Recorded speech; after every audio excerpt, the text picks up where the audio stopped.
Okay, so here's the first slide is, as I mentioned on Tuesday, it was released on Tuesday, so I commented on this in the week's webinar on Tuesday. But Small Business Optimism Index is one of those that I really like to pay attention to, and I comment on every month. And the reason for that is small businesses employ 50% of all Americans and accounted for between 60 and 80% of all new hires over the last decade. So it pays to pay attention to what small business owners are saying about their views on the economy. Their attitudes are important because, of course, their ability to hire and also their willingness and interest in investing in their businesses. So here's the takeaway. It's interesting, this chart doesn't show the latest uptick. I don't know if they didn't update their chart. This is the chart they presented, but the text is what's important. So let me quote, the small business half of the economy continued its remarkable economic streak, posting a 0.6% gain in October's Optimism Index.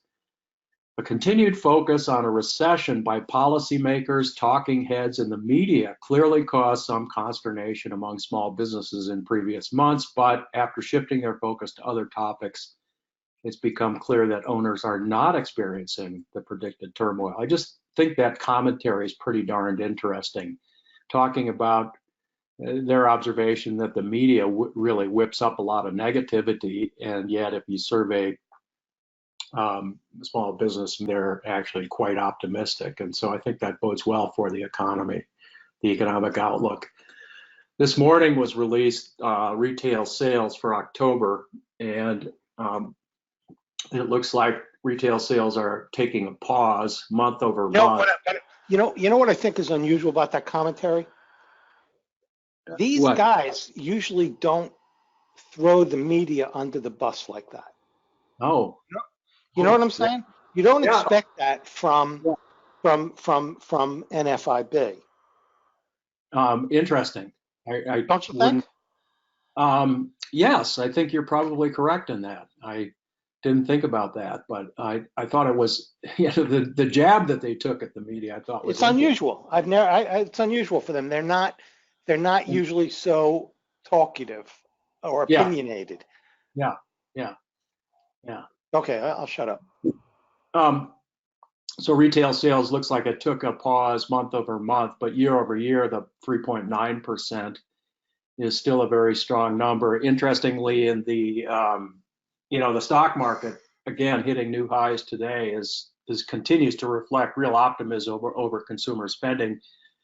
And I think it's the front page of the Wall Street Journal today. We're talking about Walmart's same comp store sales continuing to be strong. So there's not a lot of news in this data other than to say retail sales are marching along quite strong. This chart is real retail sales, and this one is actually quite startling in its appearance.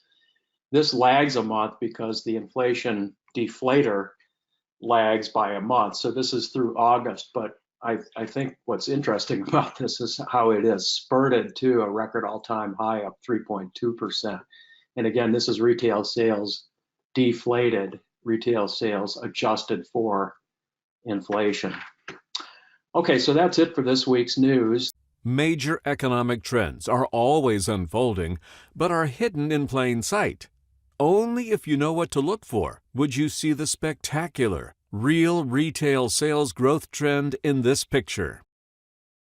After the Commerce Department released the latest monthly retail sales figures on Friday morning, the financial press and financial cable TV reported that October's 0.3% uptick allayed fears of a recession, but was nothing spectacular.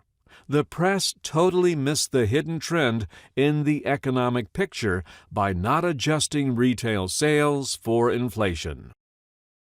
Inflation is at a long-term low and is not showing any sign of returning anytime soon to its performance in the 1970s, 80s, and 90s.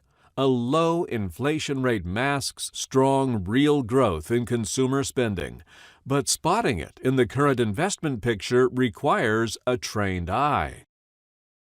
Viewed from a prudent professional perspective, The newly released retail sales data helps explain why stock prices have been breaking records. Answers to life's questions are often right in front of us, but we don't